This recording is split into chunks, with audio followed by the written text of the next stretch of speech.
ঠাকুর শ্রী রামকৃষ্ণদেব বলছেন, বেদান্তবাদী ব্রহ্মজ্ঞানীরা বলে সৃষ্টি, স্থিতি, প্রলয়, জীব জগৎ এসব শক্তির খেলা।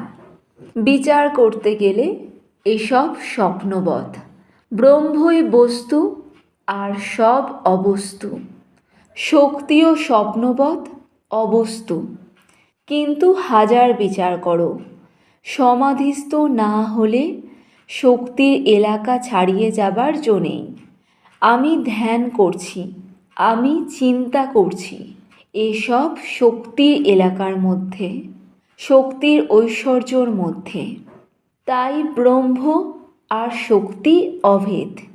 এককে মানলেই আর একটিকেও মানতে হয়। যেমন অগ্নি আর তার দাহিকা শক্তি। অগ্নি মানলেই দাহিকা শক্তি মানতে হয়। দাহিকা শক্তি ছাড়া অগ্নি ভাবা যায় না। আবার অগ্নিকে বাদ দিয়ে দাহিকা শক্তি ভাবা যায় না। সূর্যের রশ্মিকে ছেড়ে সূর্যকে ভাবা যায় না।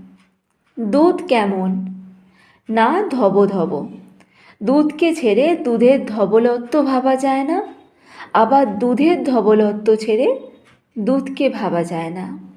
তাই ব্রহ্মকে ছেড়ে শক্তিকে, শক্তিকে ছেড়ে ব্রহ্মকে ভাবা যায় না। নিত্যকে ছেড়ে লীলা, লীলাকে ছেড়ে নিত্য ভাবা যায় না। আদ্যা শক্তি লীলাময়ী, সৃষ্টি, স্থিতি, প্রলয় করছেন। তাঁরই নাম কালী। কালী ব্রহ্ম, ব্রহ্মই কালী, একই বস্তু। যখন তিনি নিষ্ক্রিয়, সৃষ্টি, স্থিতি, প্রলয় কোনো কাজ করছেন না, এই কথা যখন ভাবি তখন তাকে ব্রহ্ম বলে কই। যখন তিনি এই সব কার্য করেন তখন তাকে কালী বলি, শক্তি বলি।